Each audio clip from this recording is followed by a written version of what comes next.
안녕하세요. 저는 늦은 나이에 힘들게 아들을 얻은 40대 평범한 주부예요.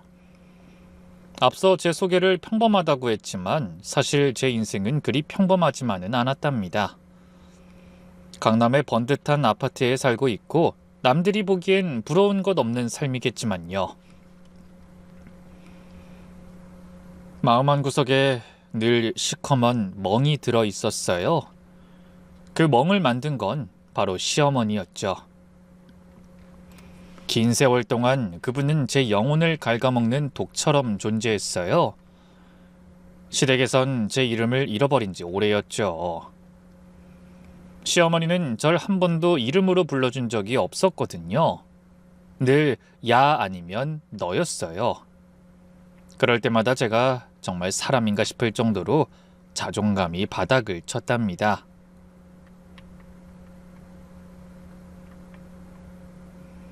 남편을 처음 만난 건 26살 친구 소개였어요. 중견기업 과장이었던 남편은 첫인상부터 좋았죠. 단정한 외모에 부드러운 말투, 무엇보다 참 다정한 사람이었죠. 그런데 초반부터 시어머니 이야기가 빨리 나오긴 했어요. 미숙 씨, 저희 어머니가 한번 뵙고 싶다고 하네요. 벌써요? 우리 만난 지 석 달밖에 안 됐는데. 제가 여자친구 생겼다니까 너무 궁금해하셔서요. 부담 갖지 마세요. 세 번째 만남에서 남편이 조심스럽게 말했어요. 그게 지옥문을 여는 건 줄 몰랐죠. 강남 한복판에 있는 시댁은 그야말로 대저택이었어요. 빌딩 세 채를 보유한 자산가 집안이라는 건 알고 있었지만 막상 가보니 차원이 달랐죠. 대리석으로 마감된 현관, 수입 가구들, 벽에 걸린 고가의 그림들, 모든 게 저를 압도했어요. 현관문을 들어서는 순간부터 제가 이곳에 어울리지 않는 사람이라는 걸 본능적으로 느꼈답니다. 충원이가 말한 여자친구가 너야? 어릴 때부터 불쌍한 건 지나치질 못하더니. 에휴. 시어머니의 첫마디였어요. 위아래로 훑어보는 그 시선이 아직도 생생해요. 결혼 준비 과정은 더 끔찍했답니다. 모든 걸 시어머니 마음대로 정했어요. 예식장, 드레스, 심지어 신혼여행 장소까지요. 제 의견은 한 번도 물어보지 않았죠. 드레스를 고르러 갔을 때의 일은 잊을 수가 없어요. 이건 너무 화려해. 너하고는 안 맞아. 좀 예쁘기라도 하면 뭘 입어도 괜찮을 텐데. 그때부터였을 거예요. 제가 시어머니 그림자만 봐도 숨이 막히기 시작한 게. 남편은 어땠냐고요? 그 사람은 그야말로 뼛속까지 마마보이였답니다. 엄마가 당신 생각해서 하는 말이니까 좋게 생각해. 배울 것도 많잖아.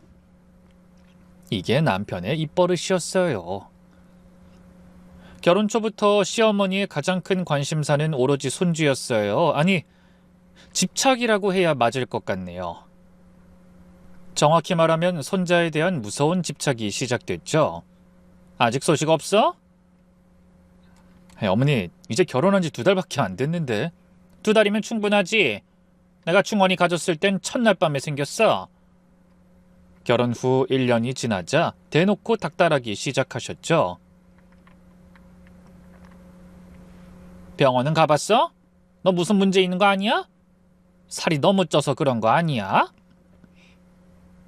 2년이 지나도 아무 소식이 없자 시어머니는 저를 병원에 끌고 갔어요. 어머니, 자연임신 시도 중이에요. 아무 문제 없다고 그때도 말씀드렸잖아요. 자연임신? 2년이나 안 됐는데 무슨 자연임신이야? 당장 검사 받아. 검사 결과는 정상이었어요. 남편도 저도 모두 정상이었죠. 의사는 스트레스 때문일 수도 있다고 하자 시어머니 반응이 가관이었죠. 스트레스? 내가 뭔 스트레스를 줬다고? 편하게 먹고 놀면서 사는 주제? 3년이 지나자 시어머니의 태도는 더욱 노골적으로 변했어요. 특히 명절 때 친척들 앞에서 대놓고 한 말은 아직도 빗으로 꽂혀 있어요. 우리 며느리는 애도 못 낳아요. 병원에선 정상이라는데 제 생각엔 문제 있는 것 같아요. 이러다 우리 집안 대가 다 끊기겠어. 어디서 다른 며느리라도 드려야 하나. 결국 시험관 시술을 시작했어요. 매일 맞는 배란 주사, 호르몬 주사, 몸은 퉁퉁 붓고 감정 기복도 심해졌죠. 8번째 시도까지 모두 실패했어요. 그럴 때마다 시어머니는 더 독해졌죠. 제가 무슨 큰 죄라도 지은 사람처럼요. 돈이 얼마야 얼마. 그 돈으로 중원이 차나 살걸. 아유 우리 아들 불쌍해서 어쩌냐. 8번째 시술이 실패했을 때 저도 죽고 싶은 심정이었어요. 화장실에서 넋놓고 한참을 울었답니다. 남편이 그만하자고 절 달랬지만 나가고 싶지 않았어요. 여보 이제 그만하자. 당신 힘들어하는 거 더는 못 보겠어. 그런데 정말 마지막이라고 생각한 9번째 시도 끝에 기적이 일어났어요. 임신 테스트기에 2줄이 선명하게 나타났을 때 저는 바닥에 주저앉아 한참을 울었답니다. 기쁨의 눈물인지 서러움의 눈물인지 모르겠더라고요. 정말이야? 정말 임신이야? 남편도 믿지 못하겠다는 표정이었어요. 병원에서 최종 확인을 받고 시댁에 알렸죠. 10달 내내 조마조마했어요. 혹시라도 무슨 일이 생길까봐 거의 움직이지도 않았죠. 그리고 드디어 결혼하고 10년 만에 아들을 낳았어요. 건강한 아들이었죠. 겨우 하나 낳고 자랑이냐? 아들을 안고 있는 저에게 시어머니가 한 첫마디였어요. 10년을 기다린 아이인데 겨우라뇨. 그래도 아들이라고 좋아하실 줄 알았는데 시어머니의 독설은 계속됐어요. 하지만 저는 더 이상 신경 쓰지 않기로 했어요. 아들만 있으면 됐거든요. 제 인생에 아들이 있다는 것만으로도 버틸 힘이 생기는 것 같았죠. 아이 키우느라 정신없이 시간이 흘렀어요. 그래서 남편의 행동이 이상해지기 시작한 것을 늦게 눈치챌 수밖에 없었죠. 일주일에 서너 번은 야근이라며 늦게 들어왔어요. 새벽 2시, 3시에 들어오는 날도 많았죠.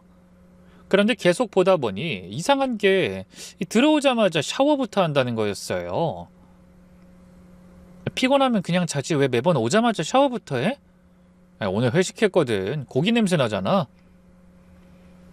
예전엔 피곤하다며 그냥 쓰러져 자던 사람이 뭔가 달라졌다는 걸 본능적으로 느꼈어요. 그러다 어느 날 남편 와이셔츠를 세탁기에 넣었다가 이상한 걸 발견했죠. 셔츠 옷깃에 립스틱 자국이 묻어 있었던 거예요. 진한 핑크색이었죠. 분명히 제 것은 아니었어요. 전 그런 진한 색 립스틱이 하나도 없거든요. 여보, 이거 뭐야? 저녁을 먹던 남편에게 와이셔츠를 들이밀었어요. 뭐가? 여기 립스틱 자국 뭐냐고. 아, 그거? 그 회식 때 신입사원이 실수로 부딪혔나 봐. 술 취해서 비틀거리다가. 너무 자연스럽게 대답하더라고요. 오히려 제가 이상한 사람 취급을 받았죠. 뭐 설마 나 의심하는 거야? 아니 그냥 물어본 거야. 피곤한데 쓸데없는 걸로 따지지 좀 마. 하지만 뭔가 찜찜했어요. 그 후로 주의 깊게 관찰하기 시작했죠. 그러다 지방으로 남편이 출장을 가야 한다는 날이었어요. 그런데 오후에 아들과 마트에 갔다가 강남역 근처에서 남편의 차를 봤어요.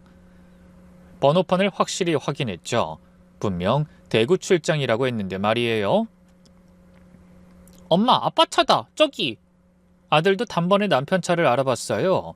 남편 차가 흔히 없는 특이한 색이거든요. 아니야, 아빤 출장 갔어. 가자. 아들 손을 잡고 서둘러 그 자리를 떴지만 머릿속은 복잡했어요. 가슴이 쿵쿵 뛰고 설마 하면서도 확신이 들었어요. 남편이 바람을 피우고 있다는 확신이요. 며칠 후 결심했어요. 탐정을 고용하기로요. 남편을 더 의심하고 싶지 않은 마음이었죠. 여보세요? 거기 사설탐정 사무소죠? 남편 불륜조사 의뢰하려고 하는데요. 일주일이면 충분할 것 같습니다. 확실한 증거 수집해 드릴게요.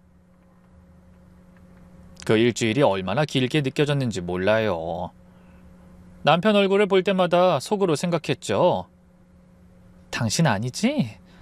그래도 바람 피울 사람은 아닐 거야 하면서요. 감정사무소에서 전화가 온 건 정확히 일주일 후였어요. 고객님 조사 결과 나왔습니다. 직접 오셔서 확인하시는 게 좋을 것 같은데요. 아들을 친정에 맡기고 사무소로 향했죠. 차를 운전하는 내내 손이 떨렸어요. 신호대기 중에 거울을 봤더니 얼굴이 하얗게 질려 있더라고요. 사무소는 강남의 한 오피스텔에 있었어요. 문을 열고 들어가니 40대 중반쯤 되어 보이는 남자가 절 맞았죠. 정미숙 고객님이시죠? 이쪽으로 오세요. 상담실로 안내받았어요. 탁자 위에는 두꺼운 파일이 놓여 있었죠. 저 괜찮으니까 그냥 보여주세요. 더 이상 미루고 싶지 않아요. 탐정이 조심스럽게 파일을 열었어요. 첫 장을 넘기자마자 눈앞이 캄캄해졌어요. 사진 속에는 남편이 있었거든요. 젊은 여자와 팔짱을 끼고 호텔 로비를 걸어가는 모습이었죠. 여자는 화사한 미니 원피스를 입고 있었고 남편은 한 번도 보지 못한 행복한 표정을 짓고 있었어요. 다음 사진은 더 충격적이었어요. 호텔 라운지에서 키스하는 장면이 선명하게 찍혀 있었거든요. 남편이 여자의 허리를 감싸 안고 깊은 키스를 하고 있었어요. 계속 보시겠습니까? 네, 다 봐야죠. 손이 떨려서 페이지를 넘기기 힘들었어요.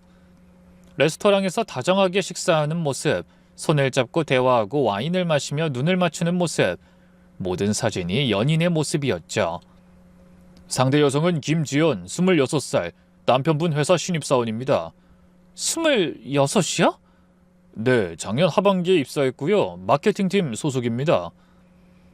26, 저보다 16살이나 어린 여자였어요.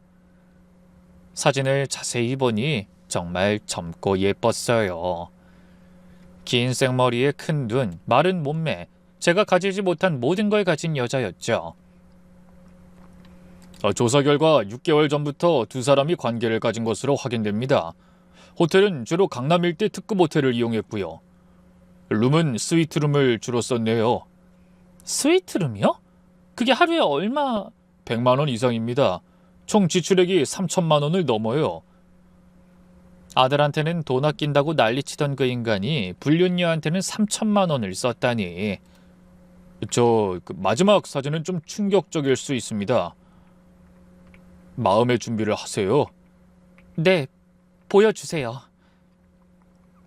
탐정이 망설이며 넘긴 페이지에는 호텔 창가에 나체로 서 있는 두 사람의 실루엣이 찍혀 있었어요. 비록 실루엣이었지만 무엇을 하고 있는지 명백했죠. 괜찮을 거라고 생각했는데 더 이상 참을 수가 없었어요. 사무소 화장실로 뛰어가서 문을 잠그고 무너졌어요. 시간 감각도 없이 그냥 울기만 했죠. 진짜 시험관 실패하던 날처럼 죽고 싶다는 생각밖에 안 들었어요. 정신을 차리고 보니 화장실 거울에 비친 제 모습이 처참했어요. 부은 눈, 번진 화장, 헝클어진 머리, 42살에 버려진 여자, 그게 저였죠. 그런데 갑자기 아들 목소리가 떠올랐어요. 맞아, 내 아들. 내가 죽으면 아들은 어떻게 되지? 이혼이란 단어가 바로 떠올랐지만 아들 생각에 그 마음이 무너졌어요. 아빠 없는 아이로 만들 순 없다. 그때 떠오른 생각이 시어머니께 부탁해보자는 거였죠. 남편은 시어머니 말은 잘 듣는 아들이니까 어쩌면 시어머니가 말리면 정신을 차릴지도 모른다고요. 마지막 희망을 품어봤죠. 다음 날 아침, 아들을 어린이집에 보내고 시댁으로 향했어요. 손에는 탐정이 준 증거 파일을 들고요. 택시 안에서 계속 고민했어요. 어떻게 말을 꺼내야 할지. 시어머니가 어떤 반응을 보일지 속으로 기도했어요. 제발 한 번만 내 편이 되어달라고요. 시댁 대문 앞에서 한참을 망설이다 떨리는 손으로 초인종을 눌렀어요. 저예요, 어머니. 뭐하러 이 아침부터 왔어? 문이 열리고 시어머니가 나타났어요. 여전히 차가운 표정이었죠. 어머니, 이것 좀 봐주세요. 증거 파일을 시어머니 앞에 내밀었어요. 시어머니가 하나하나 넘겨보더니 표정이 굳어졌죠. 그래도 같은 여자라서 제 충격을 어머니도 느끼는 모양이구나 싶었죠. 뭐 그래서 어쩌라고? 어머니, 그 순간 제가 무릎을 꿇었어요. 자존심 따위 이미 아들을 낳던 날 다 버렸으니까요. 어머니, 중원 씨 좀 말려주세요. 제발요. 그래도 어머니가 말씀하시면 중원 씨가 들을 거예요. 그 사람 어머니 말은 무조건 듣잖아요. 보기 싫어, 일어나. 그리고 내가 왜 말려야 하는데? 시어머니의 차가운 반응에 눈물이 났어요. 준이 때문이에요, 어머니. 저 말고 우리 준이를 생각해 주세요, 네? 준이? 10년 만에 얻은 아이잖아요. 아빠 없이 크는 걸 어머니도 원하지 않으시잖아요. 시어머니가 갑자기 크게 웃었어요. 그 웃음소리가 너무 차가워서 소름이 돋았죠. 너 정말 순진하구나. 아직도 상황 파악을 못하고 있어? 어머니, 중원이 바람핀 거 다 알고 있어. 내가 모를 것 같아? 돈 빌려달래서 줬다. 충격적인 고백이었어요. 다 알고 계셨다고요? 그럼 더더욱 말려야. 왜? 중원이도 중원이 인생이 있는 거야. 믿을 수 없는 말이었어요. 시어머니가 자리에서 일어났어요. 너 설마 이혼이라도 하겠다는 거야? 돈 있어? 직장 있어? 뭐 친정에서 도와줄 거야? 시어머니가 제 앞에 서서 내려다봤어요. 필요하면 네가 잘했어야지. 여자가 매력이 없으니까 남자가 바람 피우는 거야. 그 말에 숨이 턱 막혔어요. 10년이나 애도 못 낳고 겨우 하나 낳곤 살림만 하고 몸매도 다 망가지고 얼굴은 늙고. 너 같은 여자랑 사는 중원이가 내 아들이지만 불쌍하다. 그 여자가 누군진 모르지만 너보단 나을 거다. 어머니, 지금 그게 무슨 말씀이세요? 저한테 그게 할 소리예요? 사실대로 말하는 거야. 너도 거울을 봐. 누가 너 같은 여자를 좋아하겠어? 그 순간 깨달았어요. 이 여자는 처음부터 날 인정한 적이 없구나. 그저 손주 낳는 도구로만 생각했구나. 계속된 도끼 가득한 말에 눈물이 멈추질 않았어요. 어떻게 불륜 저지른 걸 알고도 이러세요? 손주 보기 부끄럽지도 않으시냐고요? 그게 뭐? 야, 이혼하면 너만 손해야. 빈털터리로 나가는 거지. 준이도 못 키워. 뭐 위자료? 너 그런 것도 기대하지 마. 너 정신병 있다고 몰아가서 아무것도 아니게 만드는 건 일도 아니야. 너 전에 우울증 약 받아먹은 거 모를 줄 알아? 무서운 말이었어요. 시어머니 얼굴에 악마가 보였죠. 그러니까 조용히 살아. 중원이가 밖에서 뭘 하든 모른 척하고. 그게 네가 살 길이야. 이년아, 상황 파악 좀 해. 네가 뭘 할 수 있겠어. 이혼하면 너만 바보 되는 거야. 시어머니가 다시 말을 이었어요. 계산 잘해. 준이도 우리가 데려올 거고 넌 빈손으로 쫓겨날 거야. 어머니 정말 너무하세요. 15년이에요. 제가 이 집안에서 산 게 15년이라고요. 너무한 건 너지. 남편 하나 제대로 못 잡아두고. 아이 가! 다신 이런 얘기로 찾아오지 마. 바로 그때 시어머니 휴대폰이 울렸어요. 신우이였죠. 어머니가 스피커폰으로 받았어요. 엄마, 언니 왔어? 안 그래도 와서 쌩쇼하고 있어. 중원이 바람 피웠다고 난리야.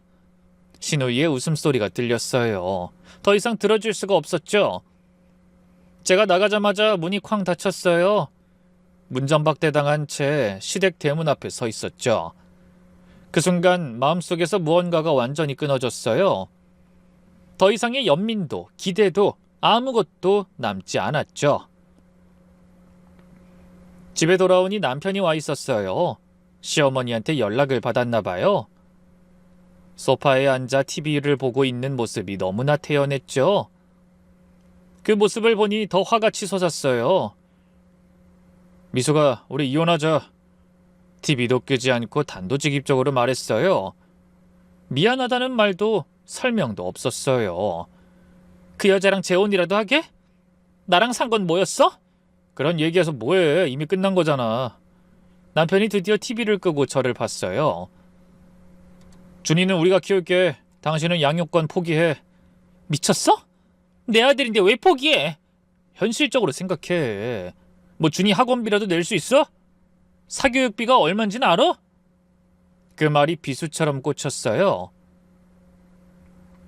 맞아요. 전 아무것도 없었어요. 결혼하면서 일을 그만뒀고 그 뒤로는 집안일만 하면서 있었으니까요. 남편이 한숨을 쉬었어요. 솔직히 우리 사이 뭐가 있어. 그냥 정 때문에 사는 거잖아. 정? 15년이 정이야? 엄마 말대로 네가 여자로서 매력이... 부들부들 떨며 남편 뺨을 때렸어요. 난생 처음 때려봤죠. 나가! 당장 나가라고! 오늘부터 집에 들어오지 마. 그 여자랑 가서 살아! 남편이 뺨을 쓸며 일어났어요. 좋아. 어차피 나가려고 했어. 변호사 통해서 연락할게. 그날 밤 아들이 잠든 후 아이 얼굴을 한참 들여다봤어요. 평화롭게 잠든 얼굴이 천사 같았죠. 작은 손을 꼭 쥐고 자는 모습에 눈물이 났어요. 엄마가 지켜줄게. 그 독한 여자한테 엄마 자리 넘길 수 없어. 다음 날 아침 인터넷으로 이혼 전문 변호사를 검색했어요. 재벌과 이혼 전문, 양육권 소송 승소율 1위 이런 키워드로 검색하니 몇 명의 변호사가 나왔어요. 그리고 곧바로 통장을 확인했어요. 그동안 모아둔 비상금이 3천만 원 정도 있었죠. 남편 몰래 조금씩 모은 돈이었어요. 많지 않았지만 시작하긴 충분했어요. 미수가 잘 생각해. 애 때문이라도 참아. 다음 날 친정엄마가 제 이혼 이야기를 듣더니 걱정스러운 목소리로 전화하셨어요. 엄마, 더는 못 참아요. 준이한테도 이런 가정은 독이에요. 그래도 사돈집에 재력이 있으니까 그 집 상대로 이길 수 있겠니? 이기든 지든 해봐야죠. 가만히 당할 순 없어요. 사실 무서웠어요. 혼자서 시댁과 맞선다는 게 얼마나 무모한 일인지 알았으니까요. 하지만 그런 소리를 듣고 멍청하게 물러설 순 없었죠. 한 달쯤 지났을까요? 탐정사무소부터 변호사까지 알아보며 지내고 있었는데 아빠를 찾는 아이를 보면서 마음이 약해졌어요. 정말 이렇게까지 해야 하나 싶어서 시어머니를 한 번 더 만나보기로 했죠. 마지막 기회를 드리려고요. 어쩌면 시어머니도 후회하고 계실지 모른다고요. 손자 생각해서라도 마음을 바꾸셨을지도 모르니까요. 지금 돌아보면 그것도 참 순진한 생각이었죠. 그런데 시댁 근처에 도착했을 때 이상한 광경을 목격했어요. 검은색 세단이 시댁 대문 앞에 서 있었어요. 차에서 내린 남자 3명은 한눈에 봐도 평범한 사람들이 아니었죠. 온몸에 문신이 가득했고 목소리도 거칠었어요. 그중 한 명은 목에 큰 흉터가 보이더라고요. 전 택시기사님께 조금 떨어진 곳에 세워달라고 했어요. 여기서 잠깐만 기다려주세요. 멀리서 한참을 지켜봤어요. 시어머니가 대문을 열고 나왔는데 평소와 완전히 다른 모습이었어요. 늘 당당하고 거만하던 시어머니가 그 남자들 앞에선 작아 보였죠. 아이 누님, 이번 달 이자는 꼭 늦지 않게 줘야 된다고요. 알았어, 알았다고. 제발 좀 오지 말라니까. 그러니까 연락받으면 되잖아요. 빨리 돈 내놔요. 우리도 먹고 살아야 하잖아요. 시어머니가 준비한 듯 봉투를 건넸어요. 두툼한 봉투였죠. 남자는 그 자리에서 돈을 세기 시작했어요. 그런데 실망한 표정이 역력했죠. 점점 굳어가는 얼굴이 보였어요. 진짜 이것뿐이에요? 저번에 분명히 5천만 원이라고 했잖아요. 3천만 원밖에 못 구했어. 나머진 다음 달에 꼭 줄게. 정말이야. 다음 달?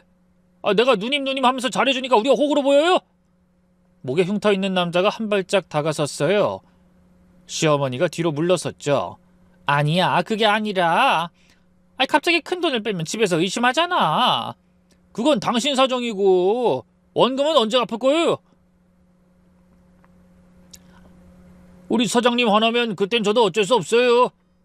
아들 회사 알아봤더니 꽤 크던데 거기 찾아가야 하나? 시어머니의 얼굴이 하얗게 질렸어요. 그건 안 돼. 우리 아들은 건들지 마.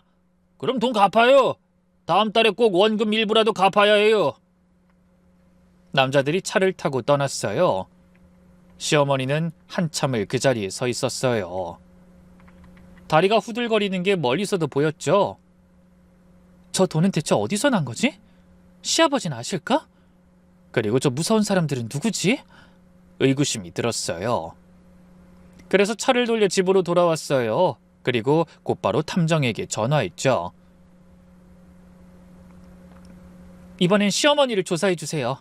시어머니요? 네, 시어머니가 조폭들과 거래하는 것 같아요. 제가 오늘 직접 봤어요. 문신한 무서운 남자들이 시어머니한테 돈을 받아갔어요. 이자라고 했는데 원금도 있다고 했어요. 알겠습니다. 좀 더 깊이 파보겠습니다. 그리고 차량 번호도 알려줬어요. 다행히 기억하고 있었거든요. 그 후로 며칠이 지났을까요? 탐정한테서 연락이 왔어요. 꽤 놀란 목소리였죠. 탐정사무소에 도착하자 탐정이 회의실로 안내했어요. 테이블 위에는 두꺼운 파일 여러 개가 놓여 있었죠. 떨리는 손으로 찻잔을 들었어요. 시어머니 본명이 최순자 맞죠? 네, 맞아요.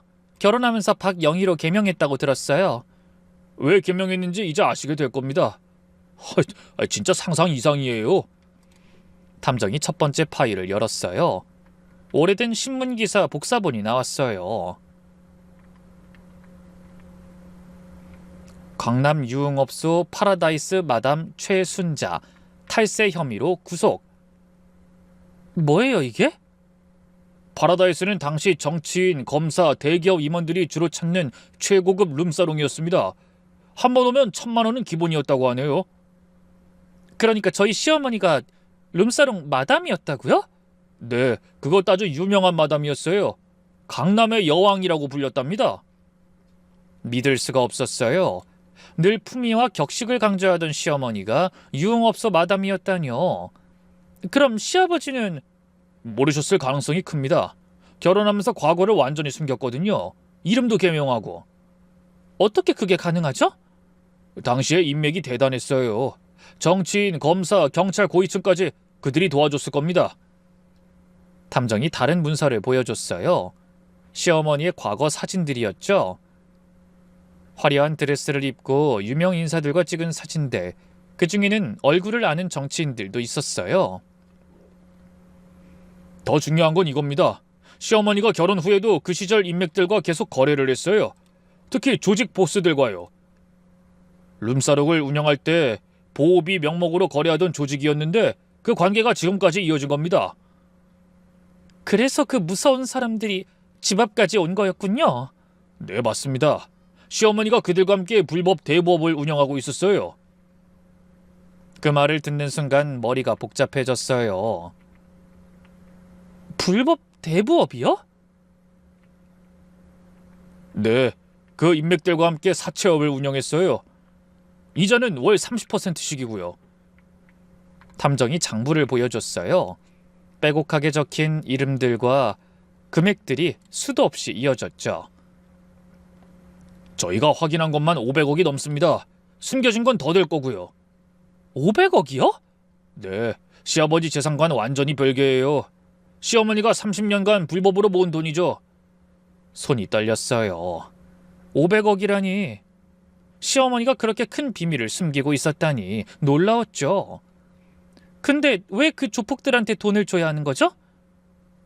최근에 투자 실패가 있었어요. 주식과 코인에 무리하게 투자했다가 반토막이 났죠. 그래서 조직에서 빌린 돈을 못 갚고 있는 겁니다. 원금만 100억 정도 됩니다. 마지막 페이지에는 피해자 명단이 있었어요. 사채 때문에 자살한 사람, 파산한 사람, 가정이 파탄난 사람들 수십 명이 있었죠. 읽으면서도 소름이 돋았어요. 시어머니가 이렇게 많은 사람을 파멸시켰다니. 저와는 또 다른 방식으로 말이죠. 이 사람들을 찾을 수 있을까요? 이미 확보했습니다. 복수할 기회를 노리고 있었어요. 증언할 의사도 충분하고요. 정말요? 네, 특히 자살한 김모 씨 유족들은 꼭 복수하고 싶다고 했어요. 이제 시작이구나. 시어머니를 무너뜨릴 완벽한 무기를 찾았구나. 더 충격적인 게 있습니다. 시어머니 본명으로 검색해보니 전과 기록이 나왔어요. 탐정이 다른 서류를 꺼냈어요. 법원 판결문이었죠. 유흥업소 종업원들 월급 떼먹고 손님들 카드 불법 복제해서 돈 빼낸 전력이 있어요. 이제 모든 퍼즐이 맞춰졌어요. 시어머니가 왜 그렇게 돈에 집착했는지, 왜 저를 그렇게 무시했는지 말이죠. 속에서 시작 버튼이 눌려진 것 같은 기분이 들었어요. 감사합니다. 이제부터가 진짜 시작이네요. 고객님 조심하셔야 해요. 상대가 조직과 연결돼 있으니. 탐정사무소를 나와 변호사 사무실로 향했어요. 박 변호사는 제가 예약했던 여성 변호사였죠. 들어서자마자 깔끔한 인테리어가 눈에 들어왔죠. 믿음이 가는 분위기였어요. 오셨네요. 전화로 대박이라고 하셨는데 무슨 일인가요? 제가 탐정 자료를 쭉 펼쳐놨어요. 시어머니의 전과 기록, 유흥업소 시절 사진, 불법 사채업 장부, 피해자 명단. 하나하나 설명하면서 변호사님 눈이 점점 커지더라고요. 이건 정말 대박이네요. 시어머니분이 전과자였다니. 네, 그것도 이범이에요. 사기와 횡령으로 실형까지 살았더라고요. 변호사님이 서류를 자세히 들여다봤어요. 안경을 고쳐 쓰면서 한 장씩 꼼꼼히 읽었죠. 사기죄로 징역 1년, 집행유예 2년, 횡령죄로 징역 2년 실형, 그리고 유흥업소 마담 경력까지. 이 정도면 시어머니분 사회적 지위가 완전히 무너질 수 있어요. 그게 제가 원하는 거예요. 완전히 무너지는 걸 봐야겠어요. 근데 더 중요한 건 이 불법 사채업이네요. 이건 현재 진행형 범죄잖아요. 네, 지금도 계속하고 있어요. 제가 직접 봤어요. 변호사님이 피해자 명단을 살펴봤어요. 피해자가 이렇게 많다니. 자살자도 3명이나 되고. 이분들 증언 받을 수 있을까요? 탐정님이 이미 연락처 확보했대요. 대부분 증언할 의사가 있다고 했어요. 완벽해요. 이 정도면 시어머니를 형사고발할 수 있어요. 아니, 해야 해요. 제가 조심스럽게 물었어요. 그럼 양육권은요? 아들 양육권을 지킬 수 있을까요? 당연하죠. 시댁 쪽이 범죄자 집안이 되는데 법원이 그쪽에 아이를 맡기겠어요? 그 말에 희망이 보이기 시작했어요. 가슴이 뛰기 시작했죠. 그리고 재산 분할도 유리해집니다. 남편 불륜 증거도 있고 시댁에 범죄 사실까지 있으면 최대한 많이 받아낼 수 있어요. 정말요? 얼마나 받을 수 있을까요? 제 질문에 변호사님이 계산기를 두드리기 시작했어요. 시댁 재산이 빌딩 3채라고 하셨죠. 그럼 최소 500억은 넘을 텐데 남편 지분만 해도 100억은 될 거예요. 거기서 절반이면 50억, 위자료 30억 정도 더하면 80억은 받을 수 있을 것 같네요. 80억이라는 숫자가 너무 커서 실감이 안 났어요. 변호사님이 전략을 짜기 시작했어요. 일단 시어머니 형사고발부터 시작하죠. 그 다음 이혼소송으로 가고요. 그날 밤 집에 돌아와서 피해자들에게 연락하기 시작했어요. 떨리는 손으로 전화번호를 눌렀죠. 연락할 때마다 비슷한 반응이었어요. 모두 시어머니에게 이를 갈고 있었죠. 박영이요? 그 악마 같은 여자요? 우리 아버지는 그 여자 이름 부르면서 돌아가셨어요. 며칠 후 피해자 모임을 가졌어요. 강남의 한 카페 2층을 통째로 빌렸죠. 15명이 모였어요. 나이도 직업도 다양했지만 모두 같은 상처가 있는 사람들이었죠. 저는 5천만 원 빌렸다가 이자가 3억이 됐어요. 집이랑 차 팔고 그래도 남았어요. 저희 아버진 자살하셨어요. 유서까지 그 이름을 써놓고 갈 정도로 원망하셨어요. 듣는 내내 소름이 돋았어요. 시어머니가 이렇게 많은 사람을 파멸시켰다니. 그리고 그런 사람이 저한텐 그렇게도 품위를 강요했다니. 기가 막히더군요. 이제 그 여자를 무너뜨릴 때가 왔어요. 다 같이 힘을 합치면 할 수 있어요. 그 여자가 우리한테 했던 것처럼 똑같이 돌려줍시다. 모두가 고개를 끄덕였어요. 그날 우리는 하나가 됐어요. 복수라는 하나의 목표로요. 피해자 모임을 마치고 집으로 돌아가려는데 대학 동창 은정이한테 전화가 왔어요. 미수가, 동창회 나올래? 오늘 저녁이야. 동창회? 갑자기? 그냥 몇 명이 모이기로 했어. 너도 와. 오랜만에 얼굴 좀 보자. 사실 나가고 싶지 않았어요. 지금 제 꼴이 어떤데 동창들을 만나겠어요. 하지만 계속 집에만 있으니 더 우울해지는 것 같아서 나가기로 했죠. 옷장을 뒤졌어요. 그나마 괜찮은 원피스를 꺼냈죠. 화장을 하는데 거울 속 제 모습이 너무 초라해 보였어요. 언제 이렇게 늙었나 싶었죠. 동창회 장소는 강남의 한 이탈리안 레스토랑이었어요. 들어가니 10명 정도 와 있었죠. 다들 잘 나가는 것 같았어요. 멀리서 저 발견한 은정이가 손을 흔들었어요. 미수가, 여기야. 은정이는 대학 때부터 가장 친했던 친구였죠. 늘 당당하고 자신감 넘쳤어요. 은정이는 더 예뻐진 것 같았어요. 긴 생머리는 단발로 자르고 세련된 정장 차림이었죠. 손목의 시계는 제가 알기로 1,000만 원이 넘는 거였어요. 미수가, 요즘 어떻게 지내? 그냥 애 키우면서 살아. 거짓말이었죠. 사실은 지옥 같은 나날을 보내고 있었지만 차마 말할 수 없었어요. 은정이가 제 손을 잡았어요. 따뜻한 온기가 전해졌죠. 미수가, 나한텐 말해도 돼. 너 무슨 일 있지? 친구에게 모든 걸 털어놨어요. 남편의 불륜, 시어머니의 모욕, 이혼 준비, 모든 것을요.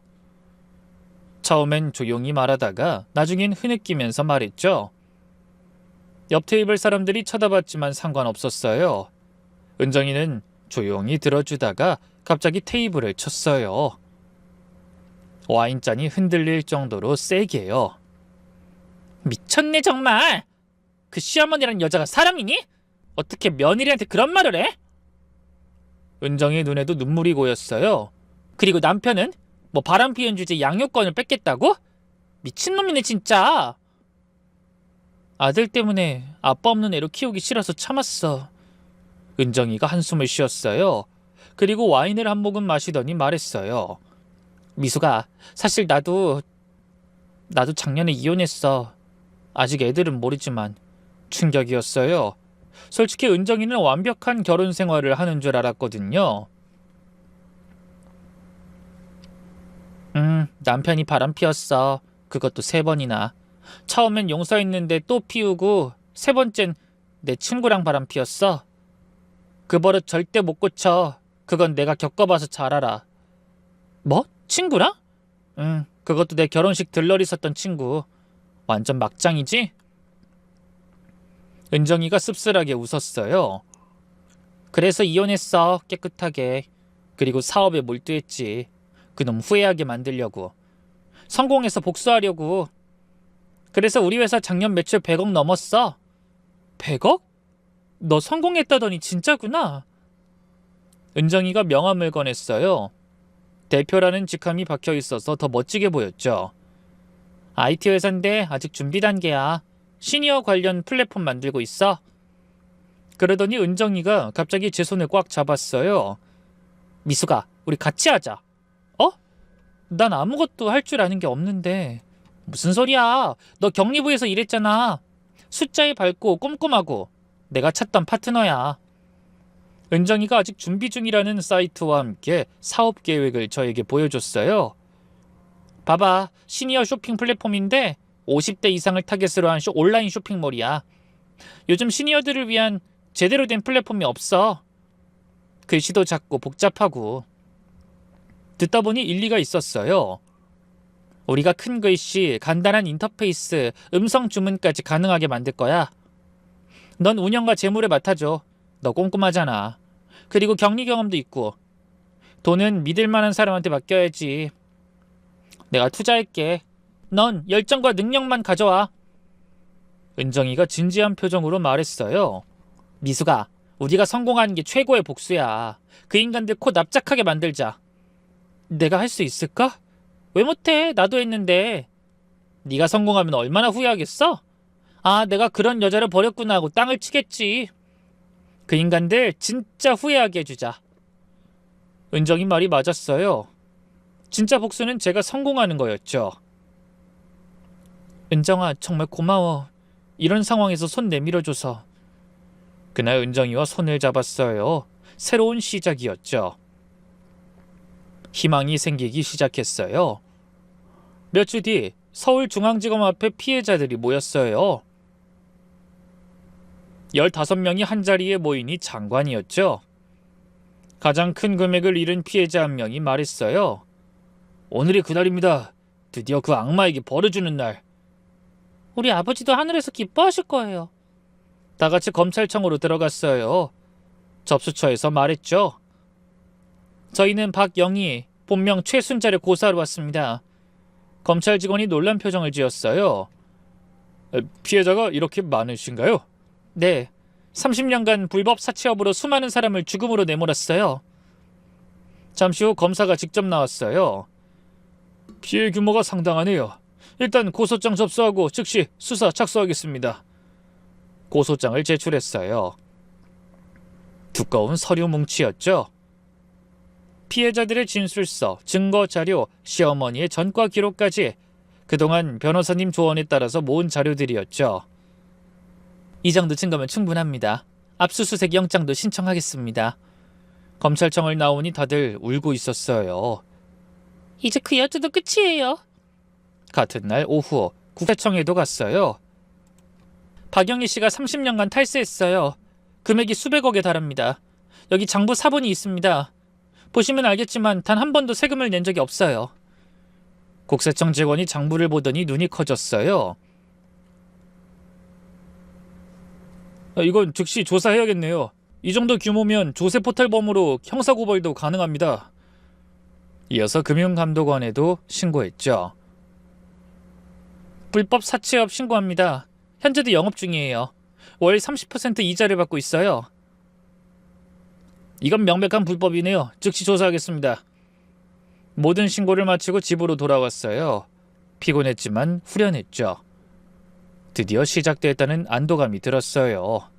그때마다 아들 얼굴을 보면서 힘을 얻었어요. 며칠 후 예상보다 빠르게 남편한테 전화가 왔어요. 고함을 지르고 있었죠. 야, 너 지금 무슨 짓 한 거야? 우리 집안 망치려고 작정했구나. 집안? 애초에 범죄자 집안이었잖아. 뭘 망쳐? 당장 기사 내리고 고소 취하해. 싫어. 난 이제 시작인데. 너 정말 우리 집안이 어떻게 되든 상관없다는 거야? 준이 생각 안 해? 준인 내가 지키면 돼. 범죄자 할머니보단 낫지. 시어머니도 직접 전화했어요. 목소리가 떨리고 있었죠. 너 감히 나한테 이런 짓을? 어머니가 먼저 시작하셨잖아요. 뭐가 먼저야? 너희 문제를 나더러 어쩌라고? 저를 인간 이하로 취급하셨잖아요. 그리고 이혼하면 제가 손해라고 했죠? 그래서 이런 짓 한 거야? 날 망치려고? 2년이? 2년 전년 하셔도 소용없어요. 어머니, 이제 시작이에요. 어머니가 개명까지 하면서 감추고 살았던 모든 게 다 드러날 거예요. 기대하세요. 전화를 탁 끊었어요. 시어머니가 매일 저한테 하던 짓이었죠. 일방적으로 할 말만 하고 끊는 것. 손이 떨렸지만 후회는 없었어요. 15년 만에 처음으로 시어머니한테 당당하게 맞선 거였으니까요. 다음 날 검찰에서 연락이 왔어요. 박영희 씨에 대한 압수수색 영장이 발부됐습니다. 내일 오전 집행 예정입니다. 정말요? 이렇게 빨리요? 피해 규모가 크고 증거가 명백해서 판사가 즉시 발부했습니다. 압수수색 당일 저는 멀리서 지켜봤어요. 검찰 차량 5대가 시댁을 에워쌌죠. 검찰 수사관 20명이 우르르 들어갔어요. 그리고 1시간쯤 지났을까요? 시어머니가 수갑찬 채 밖으로 끌려 나왔어요. 평소에 거만한 모습은 온데간데 없었죠. 아니야, 난 아무것도 안 했어. 이건 모함이야. 시어머니가 소리쳤지만 소용없었어요. 다 그년이 꾸민 일이야. 며느리년이! 저 못된 년이 날 모함한 거라고! 그날 시아버지는 충격으로 쓰러져 병원에 실려갔다고 들었어요. 평생 속고 산 걸 알게 된 충격이 컸겠죠. 아내가 전과자의 불법 사채업자였다니. 시누이들도 일이 터지고 연락이 두절됐어요. 창피해서 숨어버린 거죠. SNS도 다 비공개로 돌렸더라고요. 일주일 후 시어머니 구속영장이 발부됐어요. 법원 앞에서 시어머니를 봤죠. 일주일 만에 10년이 늙은 것 같았죠. 시어머니가 절 노려봤지만 전 당당했어요. 더 이상 두려울 게 없었거든요. 재판장에서 피해자들도 줄줄이 증언했어요. 피해자들의 이야기에 법정이 울음바다가 됐죠. 아버지가 자살했습니다. 유서에 최순자 이름이 있었어요. 제발 그 여자를 벌해달라고. 집을 빼앗기고 길거리에 나앉았습니다. 한겨울에 아이 둘 데리고 월 30% 이자를 받았습니다. 5천만 원 빌렸는데 10억을 갚았어요. 결국 시어머니는 징역 3년 실형을 선고받았어요. 안 돼. 난 무죄야. 전현이 모함한 거야. 전 며느리년이. 시어머니가 소리쳤지만 교도관들에게 끌려나갔어요. 그 모습을 보면서 속이 시원했어요. 한이 풀리는 기분이었죠. 재산도 모두 압류됐어요. 피해 보상금으로 500억이 책정됐죠. 시아버지 재산과 별개로 모아둔 돈이 모두 사라진 거예요. 시어머니가 구속되자 남편도 함께 무너졌어요. 범죄자 아들이라는 수군거림이 돌았죠. 아이, 부장님 어머니가 그런 사람이었대? 진짜 충격이다. 전과자의 사채업자라니. 그런데 더 충격적인 일이 벌어졌어요. 불륜녀가 남편을 버린 거예요. 탐정이 이 소식을 알고 연락이 왔어요. 그 김지연이란 여자 다른 남자 만나고 있어요. 뭐라고요? 남편 말고도 2명 더 있었어요. 돈 많은 유부남들만 골라서 만났네요. 전형적인 꽃뱀이었어요. 그것도 프로급. 더 충격적인 건 김지연의 과거였죠. 이 여자 과거에도 비슷한 일이 있었어요. 유부남 전문이나 다름없네요. 설마 돈 때문에? 대학 때부터 이런 식으로 생활비 벌었대요. 학비도 그렇게 해결했고요. 남편한테 자료를 보냈어요. 당신이 사랑한다던 여자 실체 좀 봐요. 당신은 그냥 호구였네. 남편은 그걸 보고 한참 말이 없다가 울기 시작했어요. 처음 듣는 남편의 울음소리였죠. 여보, 내가 잘못했어. 내가 바보였어. 용서해줘. 다시 시작하자. 준이도 있잖아. 무슨 낯짝으로요? 어머니가 뭐라고 했는지 알아? 내가 손해니까 입 다물고 살래. 그건 엄마가 이제 와서 엄마 탓이에요? 당신도 똑같이 말했잖아. 나 회사에서 잘렸어. 이제 아무것도 없어. 준이는 보게 해줘. 애 버리고 스위트룸에서 놀 땐 언제고. 양육권 재판에서 봐요. 이혼 재판이 시작됐어요. 시댁은 이미 무너진 상태라 제대로 대응도 못했죠. 변호사 선임할 돈도 없었고요. 판사가 판결을 내렸어요. 위자료 30억과 재산 분할 50억과 매월 양육비 500만 원을 지급하라고 했죠. 80억이란 돈은 꿈만 같았어요. 남편은 망연자실한 표정이었어요. 항소도 포기했죠. 돈도 없고 변호사 선임할 여력도 없었으니까요. 한편 은정이와 함께 만든 시니어 플랫폼은 대박이 났어요. 미수가 회원수 10만 명 돌파야. 이 속도면 연내 100만 명도 가능해. 은정이가 신나서 소리쳤어요. 우리가 해냈어. 정말 해냈다고. 론칭 6개월이 되자 대기업에서도 투자 제안이 왔어요. 우리 회사 가치를 1,500억까지 보는 곳도 있었죠. 그리고 은정이와 저는 여성 기업인 대상도 받게 됐어요. 그리고 전 남편은 회사로 찾아왔어요. 경비실에서 막혔지만 CCTV로 봤죠. 초라한 모습이었죠. 한 달 전과는 완전히 다른 사람 같았어요. 그래도 결국 만나줬죠. 축하해. 상 받은 것도 봤어. 정말 잘 됐어. 됐고 여기까지 왜 왔어? 그냥 미안하다고 말하고 싶어서. 이제 와서? 나 재취업도 안 돼. 어디서도 안 받아줘. 범죄자 아들이라고. 남편이 울먹였어요. 하지만 전 아무 감정이 없었어요. 연민도 미움도 아무것도. 가. 우린 이제 남남이야. 얼마 뒤 시어머니가 출소했다는 소식을 들었어요. 형량을 다 채우고 나왔다고요. 출소한 시어머니는 완전히 다른 사람이 됐더라고요. 백발이 성성하고 허리도 굽었고 걸음걸이도 느려졌죠. 예전에 권위와 품위는 어디에도 없었어요. 시아버지는 그 일이 있고 얼마 안 가서 6개월 만에 돌아가셨어요. 충격과 스트레스로 지병이 악화돼서요. 마지막까지 시어머니를 원망하며 떠났다고 들었어요. 그런데 어느 날 회사 경비실에서 연락이 왔어요. 대표님, 어떤 할머니가 대표님 만나겠다고 하는데요. 누구신데요? CCTV로 확인해봤어요. 로비에 초라한 차림의 시어머니가 서 있었어요. 낡은 점퍼에 떨어진 운동화, 예전에 그렇게 자랑하던 명품은 어디에도 없었죠.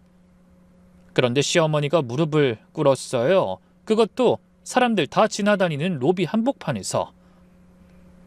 제발 한 번만 만나게 해주세요, 사장님. 1시간이 지나도 시어머니는 일어나지 않았어요. 결국 시어머니를 대표실로 올라오게 했죠. 엘리베이터에서 내린 시어머니를 보고 놀랐어요. 3년 만에 이렇게 변할 수가 있나 싶었죠. 키도 10cm는 더 줄어든 것 같았어요. 구부정한 허리, 떨리는 손, 초점 없는 눈, 참 보잘것없는 노인이었죠. 미소가, 아니 사장님. 시어머니 목소리도 변했어요. 예전에 카랑카랑한 목소리가 아니라 갈라진 목소리였죠. 여기까지 왜 오셨어요? 나 좀 도와줘, 제발. 시어머니가 또 무릎을 꿇었어요. 여기 청소라도 할게. 제발. 이렇게 살다간 굶어 죽을 것 같아. 왜 하필 저예요? 다른 데도 많잖아요. 갈 데가 없어. 아무도 안 받아줘. 전과자라고, 나이 많다고. 시어머니가 울기 시작했어요. 콧물까지 흘리면서 처참한 꼴이었죠. 내가 잘못했어. 다 내 잘못이야. 용서해다오. 저는 자리에서 일어나 시어머니를 내려다봤어요. 용서요?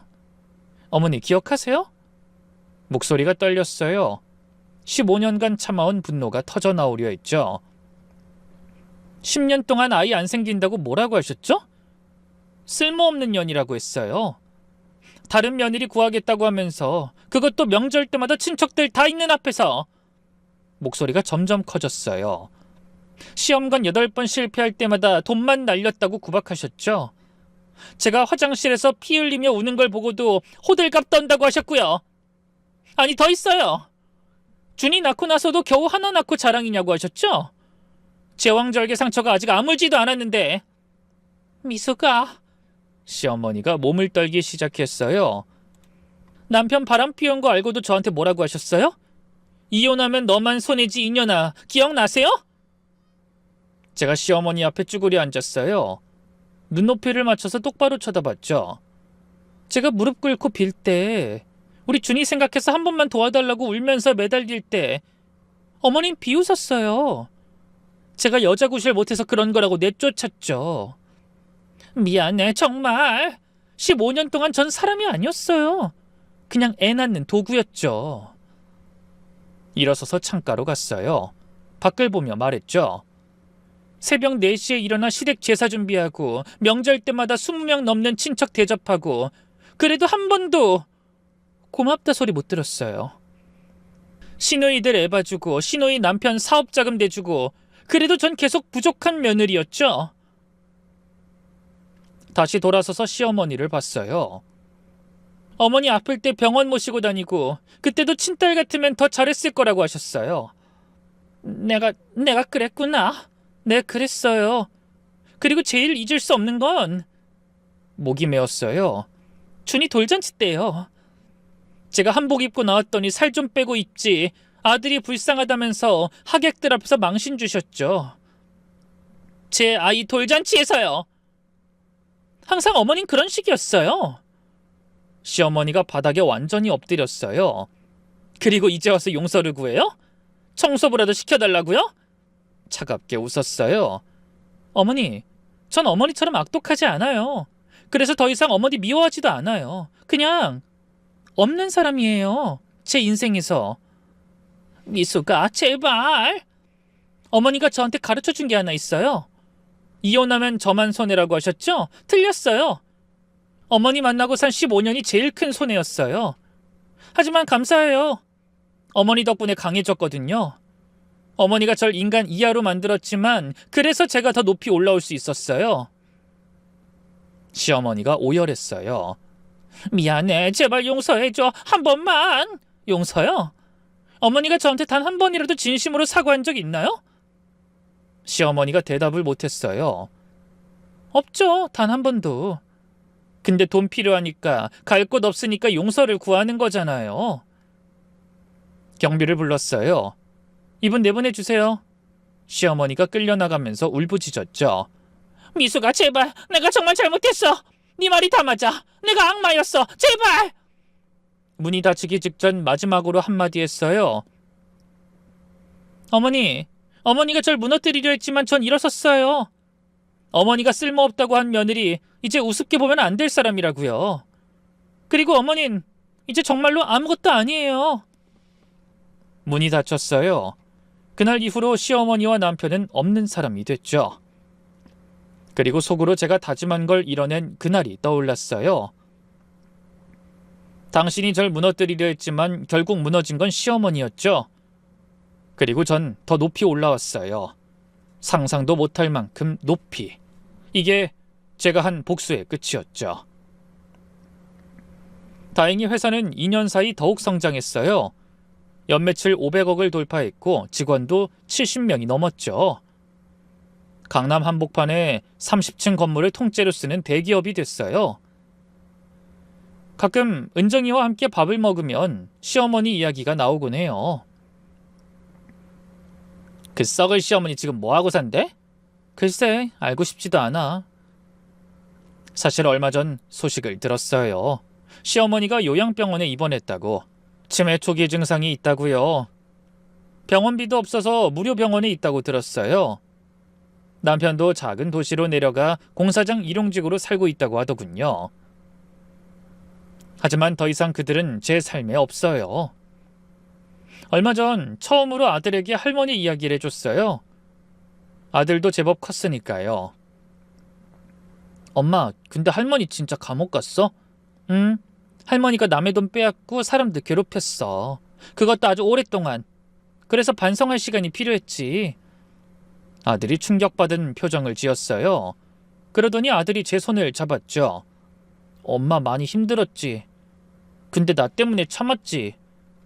준이야, 이제 내가 엄마 지킬 거야. 나 이제 다 컸잖아. 아들이 씩씩하게 말하는 걸 보며 저도 모르게 눈물이 났어요. 그리고 이제 전 아들을 위해 더 높이 올라갈 거예요. 더 떳떳하고 더 당당한 엄마가 되려 합니다. 혹시 저와 같은 아픔을 겪은 분들이 있다면 진짜 복수는 스스로 행복해지는 거라는 걸 알려드리고 싶어요. 우리 아이가 자랑스러워할 엄마가 되는 게 가장 큰 성공이라고요. 여러분도 꼭 그런 부모의 자리에 계셨으면 좋겠네요. 제 이야기는 여기서 마칠게요. 감사합니다.